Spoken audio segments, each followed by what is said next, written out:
Hey everybody, Matt here. This week we're going to be talking about what it means to actually lock the door in a relationship. It's a foundational concept. Corey and I have been doing our marriage based off of it since we first got married, and some mentors gave us this advice.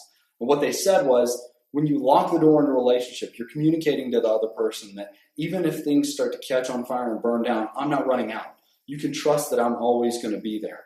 Now, this flies in the face of the way society operates pretty consistently nowadays, which is try everything out for 30 days, and if you don't like it, then just bring it back. Give it a test drive, kick the tires.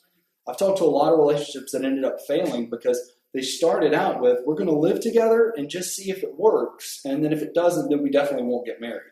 The problem with that is that it's very unnatural, it seems, for two humans to try and live together, make all their decisions and compromise and move forward without that trust, without that vulnerability, without that level of commitment and risk that marriage and any good relationship involves, where you're bearing your soul to one another and being real and being vulnerable and intimate. If you don't have that level of commitment, then things just aren't going to grow right. And you're never going to get the reward that you want in the end for two people that actually grow together and begin to intertwine their branches, okay? So that's really what it means to lock the door. Another way to look at it is you're actually locking the door to keep others out, such as family members, friends, and definitely other lovers. One of the things that I always tell couples all the time is that you are not allowed to have friends of the opposite sex.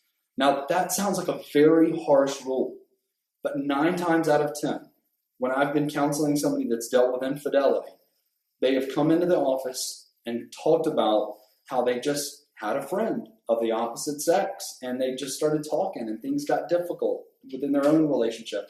And then as they invested in talking about that friend, and that other person really heard them out and really felt what they were feeling and validated that. And then they found themselves wanting to talk more and hang out more. And, one thing leads to the other. And, you guys can read about it online on the little section over to the right where it talks about, the 12 steps to an affair that, Corey has detailed. We talk about that at all our marriage retreats. Is you have to have those protective factors in place.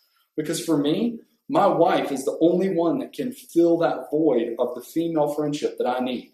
No other female can, and I won't let any other female into that sacred space. And the same is with Corey, with any males. So we have male and female acquaintances, but we don't develop deep friendships with anybody of the opposite sex. That's another part of locking the door. And what I found is that when people commit and lock the door, and they say, you know what, this is our house, quote, even if you have to move around in the military, but this is our house, we're going to live here, we're going to stay here, and we're going to make this worth something living in, okay? And they actually take ownership of it, and that commitment level rises, and they begin to invest in that area, and they get much greater reward out of it.